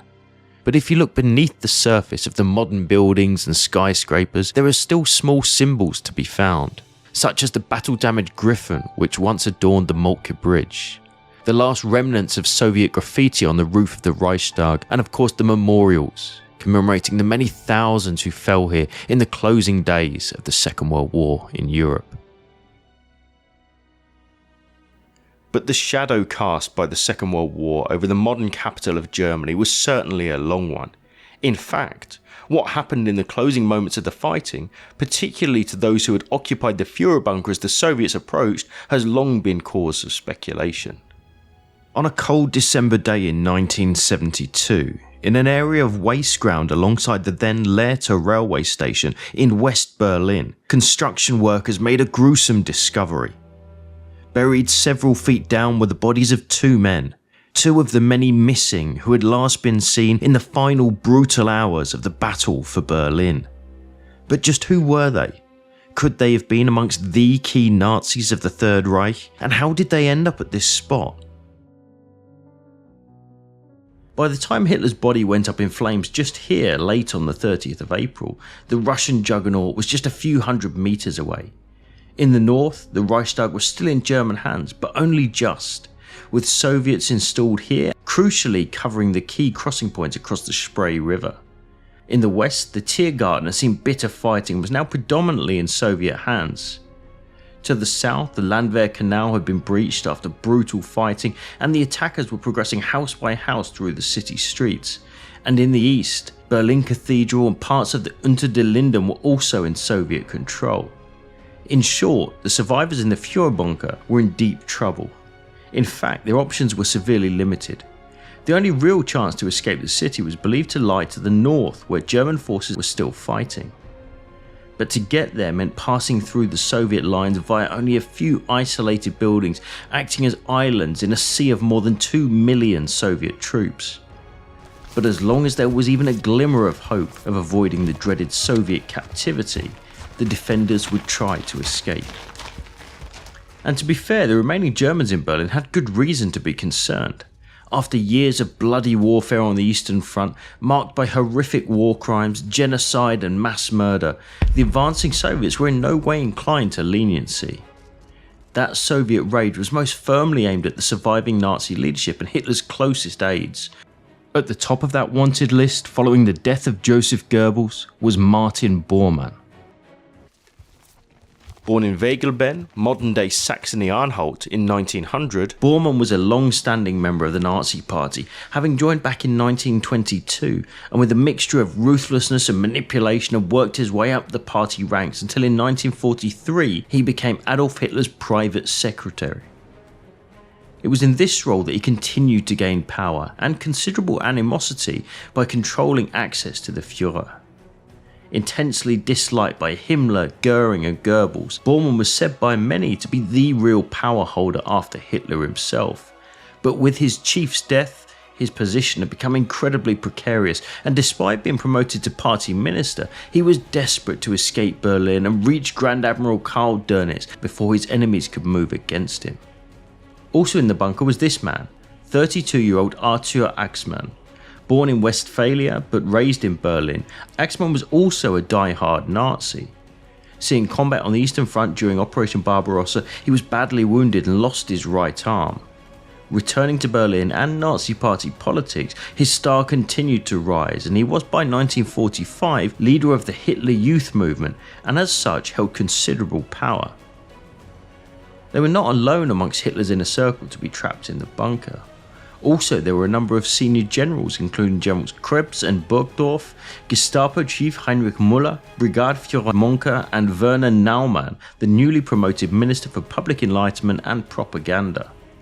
Amongst the less senior personnel, but still within Hitler's closest entourage, were Otto Gunscher, his SS adjutant, Heinz Linger, his valet, long-standing driver Erich Kempka, his pilot Hans Bauer, and Dr. Ludwig Stumpfegger, his personal physician, all of whom were now faced with the same choice of surrender or attempting an escape. Most would choose the latter. But how to do it? As we see from this American aerial footage from July 1945, above ground Berlin was at that time a wasteland of ruins, but on the 1st of May was also crawling with Soviet tanks and infantry. That left only one real option: the underground railways. The network of Berlin U-Bahn stations, running today exactly as it did in 1945, allowed someone with good knowledge and a large slice of luck to traverse much of the centre of the city below ground. Let's take a closer look. The planned escape, to be launched under cover of darkness on the evening of the 1st of May, a full 36 hours after Hitler's death, meant that the fugitives, split into approximately 6 but perhaps as many as 10 groups, ranging from a few men to several dozen, would leave by the area of the new Reichschancellery at set intervals shortly after a spearhead force led by Brigade Fuhrerbunker, with the following groups aiming for the nearby entrance to the Kaiserhof U-Bahn station, today Mohrenstrasse, from which they would head to Stadtmitte before turning due northwards to Friedrichstrasse station along the underground rail lines to emerge at street level and use the route created by Munker across the Spree River here at the Wiedendamme Bridge, before heading in their groups northwestwards to reach friendly forces. By 9:15 p.m, the escapers were ready and massed just here in the ground floor of the now demolished Reichschancellery, with most senior leaders, Bormann included, having changed their prominent uniform and insignia for either regular Wehrmacht uniform or civilian attire. Though Bormann was also carrying Hitler's personal testament with a specific order to make it to Dönitz in Schleswig-Holstein. Other men chose not to or were unable to leave. Among them were General Krebs, Burgdorf, perhaps Gestapo Chief Heinrich Müller, and the wounded commander of Hitler's SS bodyguard. Records differ, but it was probably shortly before 9:15 p.m. that the first group of fugitives, led by Munker, headed into the Berlin night. Minutes later, the following groups, including Bauer, Bormann, Hitler's female secretaries, and Axmann, followed suit. Bauer described their movements. There were about 15 of us in our group, and we went out of the Vossstrasse entrance where the SA guards had always stood, and from there we ran towards the Kaiserhof underground station. It had been badly damaged and there were no steps left, so we went down into the station on our behinds. Apart from where bombs and shells had broken upon the tunnel, it was quite dark. Again, and understandably given the situation, records are unclear, but it seems at least that Bauer and Bormann's group missed the northwards turning for Friedrichstrasse at Stadtmitte, instead reaching Gendarmenmarkt station. Emerging to a sea of flame and shellfire, they quickly retraced their steps, eventually finding their way to this point on Friedrichstrasse, just south of the Wiedendammer Bridge. The time lost though had been crucial, as Monke's spearhead had by this time found a separate route, apparently via an iron footbridge across the Spree somewhere in this area, and had reached the Charité hospital complex where they paused to wait for the others who would never arrive. Back with Bauer, the situation soon became clear. From the number of burning German vehicles of all kinds around the Wiedendammer Bridge on Friedrichstrasse, the Soviets clearly had a strong position nearby. This was confirmed a few moments later when a heavily manned roadblock was seen on the northern end of the bridge. In fact, a small glimpse of the carnage in this area can be found through the images of Soviet photographer Mark Redkin, who on the 4th of May captured these scenes of a knocked out German assault gun, half-tracks, lorries, cars, and even a horse and cart around the roadblock. Clearly, with no way forward on foot, the group withdrew to this spot right here, a courtyard at Admiralspalast, which today still exists, at which time they were joined by a number of others from the later escape groups, including Heinz Linger and Erich Kempka, minus those who had perhaps wisely decided to make themselves scarce along the route. The stroke of fortune did apparently follow though, when according to multiple sources, a King Tiger tank from the SS Nordland division, surely one of the very last in the city, turned up along with several other armoured vehicles. Linger recalled the next moments. Bormann decided to break through the Russian lines using a panzer, so Kempka jumped up, stopped the vehicles and told the leading panzer commander what was required. Under the protection of this panzer, heading for the tank barrier, Bormann, Naumann and Stumpfegger doubled forward while I watched. The panzer was hit by a projectile from a Panzerfaust. The people alongside it were tossed into the air like dolls by the explosion. I could no longer see Stumpfegger nor Bormann.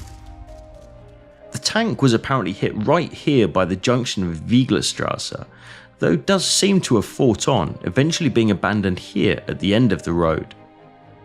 Believing those around the tank to have all been killed or captured, Linger, along with about 20 others, including Fuhrerbunker telegraphist Rochus Misch, descended into a nearby tramway tunnel which eventually led them to Seestrasse U-Bahn station, where he and the few survivors' escape attempt would come to an end.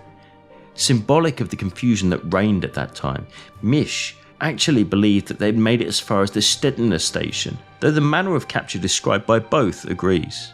Here's Misch. After a few hundred meters more, we reached a spot where the tunnel roof had been penetrated by a bomb. The Russians were above the hole, tossing down hand grenades every couple of seconds. These exploded with a tremendous noise. We attempted to estimate the distance in time between each, and then sprinted for it. One of the grenadiers suddenly put a finger to his lips. Germans. We listened. We heard German voices. One of the grenadiers cautiously reconnoitred the street through the bars of the shaft.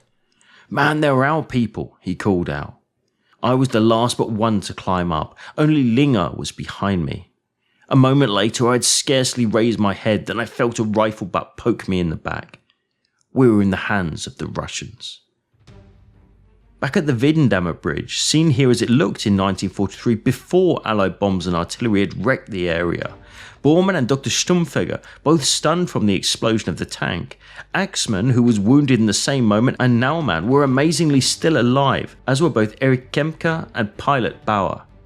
Under constant heavy gunfire and in a ruined city, cohesion was lost. Kempka set out alone, eventually taking shelter with a group of Yugoslavian women refugees under a nearby railway bridge. Bauer was less fortunate. Advancing along the Spree River's north bank, he was driven further northwards by fire from around the Reichstag and eventually wounded in both legs and chest by Soviet submachine gunners near the Charité hospital, where Monke had gone to ground sometime earlier. Captured and eventually losing a leg, Bauer would endure a decade of brutal incarceration in the Soviet Union. Monke himself had left by the time Bauer reached the charity, and along with a handful of men and Hitler's secretaries, he pushed on northwestwards, eventually being surrounded in an air raid shelter next to a brewery on Schornhauser Allee. He would surrender the following day and spend 6 years in solitary confinement at the hands of the NKVD. He died in 2001, aged 90. Prior to that event, and back at the Weidendammer Bridge, one small group, that of Bormann, Dr. Stumpfegger, Axmann and his adjutant Günther Welzin, continued on. Unable to advance beyond the Weidendammer Bridge, they instead returned along this route to the overground or S-Bahn line at Friedrichstrasse station, where they climbed onto the now deserted tracks and began to move northwest toward the Lehrter Bahnhof, their route being visible here. Now, in the years since the end of the war, much has changed in this area, the most obvious thing being the demolition of the large Lehrter station, replaced with Berlin's main station, the Hauptbahnhof. But with the aid of an American aerial colour footage, we can reconstruct it. In this slowed down shot, we see the approach to the Lehrter station. With the raised tracks crossing the Humboldthaven harbour basin, it was along these that Bormann's group had moved, towards the Lehrter, the burnt out shell of which is still visible on the screen. By pausing, we can see the northwards running tracks out of the station, over which a road bridge, part of the Invalidenstrasse, crosses. Difficult to identify, but certainly present, is a set of steps at Friedrichslift-Ufer, approximately here, allowing anyone on the tracks to return to ground level.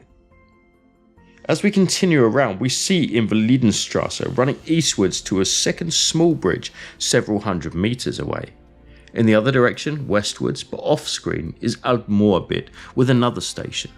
As the camera continues to orbit the Lehrter, we get a clear view back southeastwards towards the city, with the winding River Spree in view and again the rail tracks coming from the Friedrichstrasse station.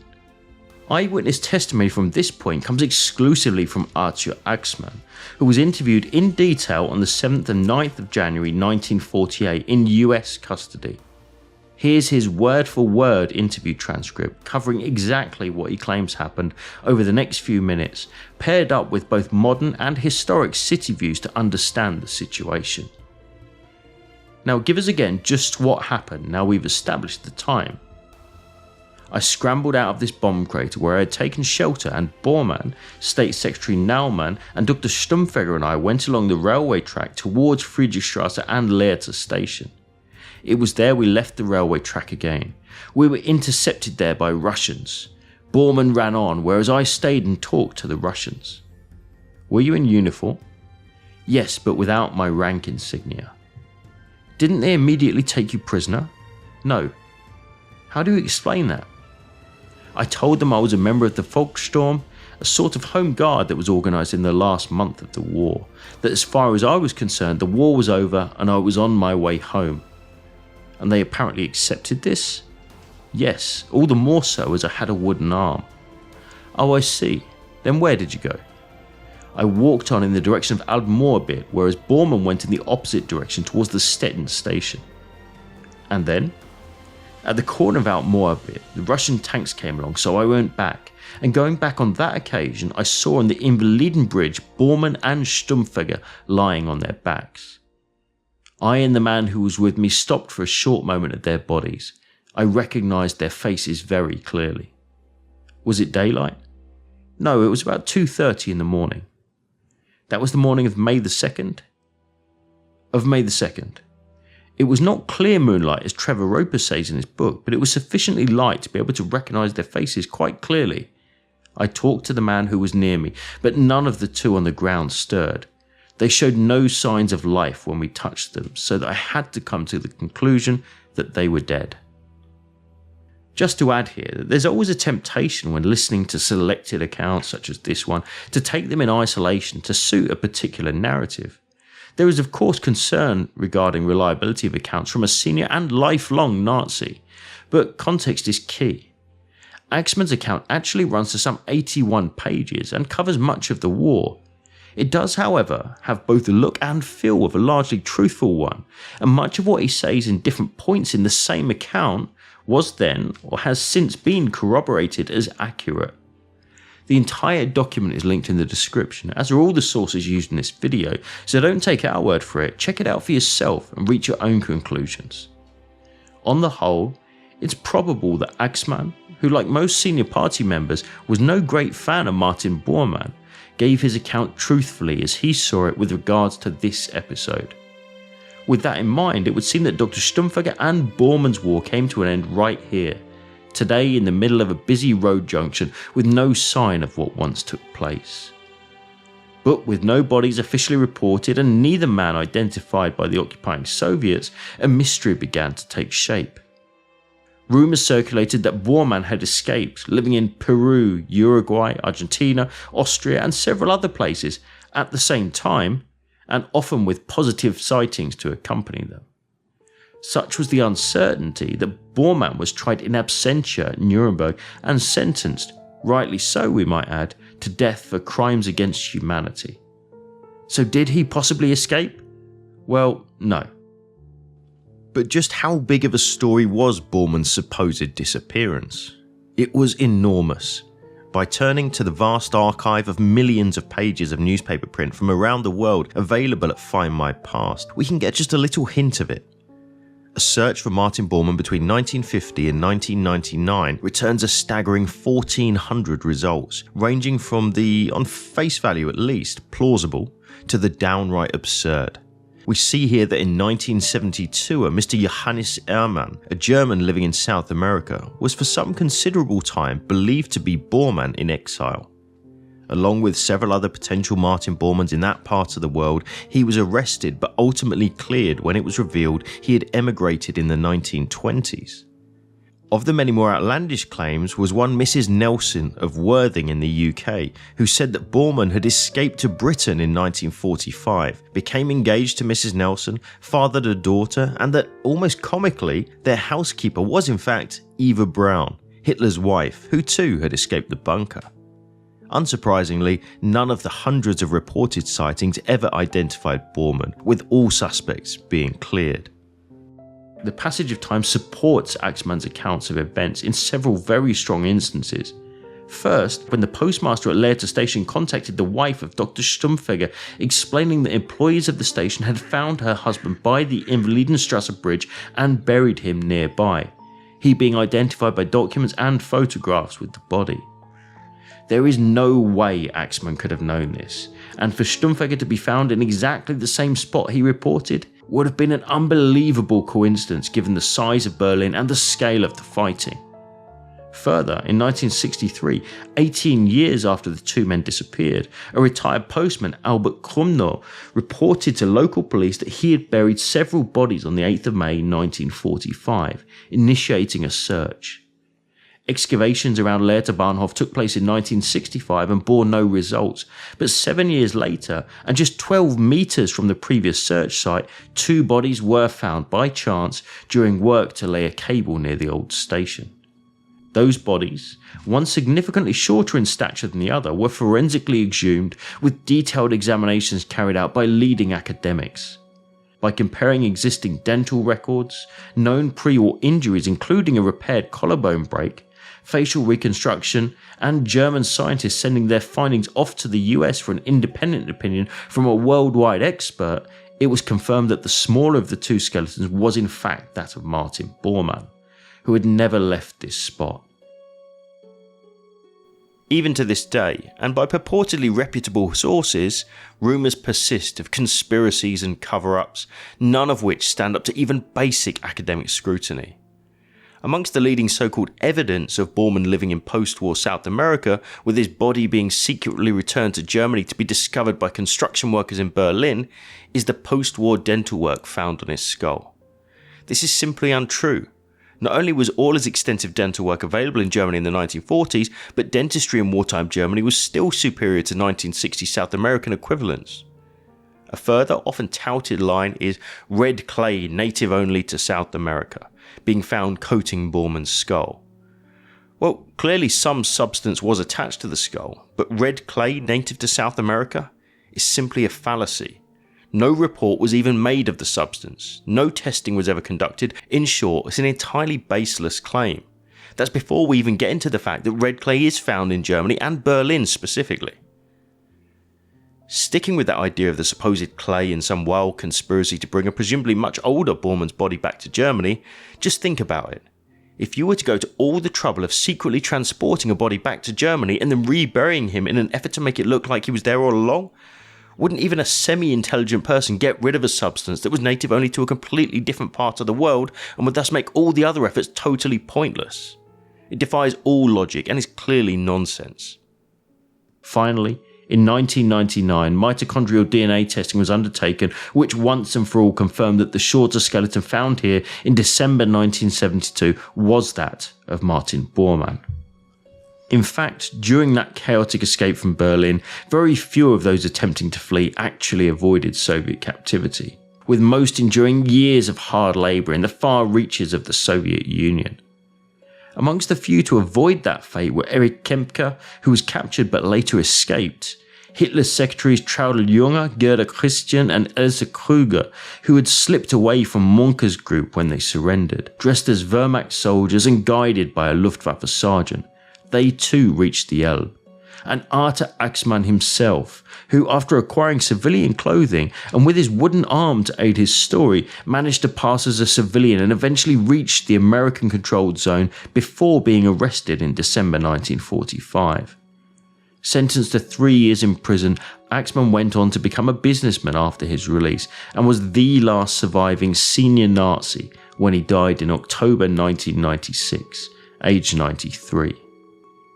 Whilst the plight of those who tried to escape from the Fuhrerbunker came to an end relatively quickly, the same can't be said for many citizens of occupied Berlin. Weeks of brutal reprisals for the horrors endured in the Eastern Front were meted out to men and women of all ages in the ashes of a city which at one time had been amongst the finest in Europe. Laying in those same ashes were the last charred remnants of a brutal ideology which indelibly scarred the 20th century and cost tens of millions of lives.